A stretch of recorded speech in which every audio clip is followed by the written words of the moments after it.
करारदाद पाकिस्तान 1940 क्या है? What is Pakistan resolution 1940? 23 मार्च क्यों मनाया जाता है?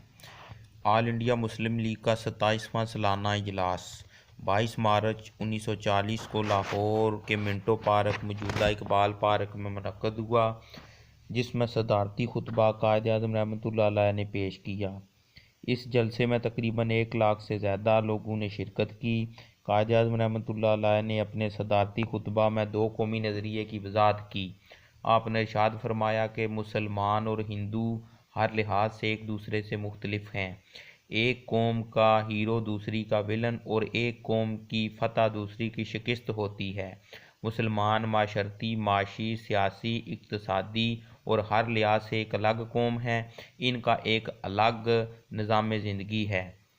23 मार्च 1940 को शेर बंगाल मौलवी फजल उल हक ने एक करारदाद पेश की, जिसकी तायीद यूपी से चौधरी हलीकुज़्ज़मा, सैयद ज़ाकर अली, बेगम मोहम्मद अली जौहर और मौलाना अब्दुल अल हामिद बादीवानी, बहार से मोहम्मद इस्माइल खान, बम्बई से इस्माइल इब्राहिम चुंदरीगर, सिंध से सर अब्दुल हारून, बलोचिस्तान से काजी मोहम्मद ईसा, सूबा सरहद खैबर पख्तूनख्वा से सरदार औरंगज़ेब खान और पंजाब से मौलाना ज़फ़र अली खान और डॉक्टर मोहम्मद आलम ने की।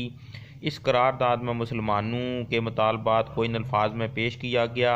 ऑल इंडिया मुस्लिम लीग के सालाना इजलास में यह करारदाद पेश की गई कि कोई भी आइनी मनसूबा इस वक्त तक काबिल कबूल नहीं होगा जब तक वो इन मंदरजा झैल बुनियादी असूलों के मुताबिक ना हो, यानी कि जगराफियाई एतबार से मुतसिला यूनिटों में ज़रूरी रद्दोबदल करके ऐसे हित्ते बना दिए जाएँ कि वो इलाके जहाँ मुसलमानों की अक्सरियत है, जैसा कि हिंदुस्तान के शुमाल मगरब और शुमाल मशरक़ में, इन्हें यकजा करके आज़ाद ममलिकतों की तश्कील कर देनी चाहिए, जिसमें शामिल यूनिटें आज़ाद और ख़ुद मुख्तार हों।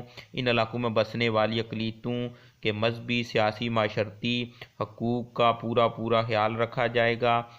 इस तरह जिन इलाकों में मुसलमान अक़लियत में हैं, इनके हकूक़ का तहफ़्फ़ुज़ भी किया जाए, यानी कि जिन इलाकों में मुसलमानों की अक्सरियत है वहाँ मुसलमानों को आज़ादी दी जाए और आज़ाद ममलिकत बना दी जाए, और जिन इलाकों में मुसलमान अक़लियत में हैं उनमें भी मुसलमानों के हकूक़ का ख्याल रखा जाए। और इस करारदाद में हिंदुओं का रद्द अमल ये था कि हिंदुओं ने इस करारदाद की सख्त मुखालफत की, और जबकि मुसलमानों ने इस करारदाद को खुशी से कबूल किया। और ये थी जी करारदाद मकासद।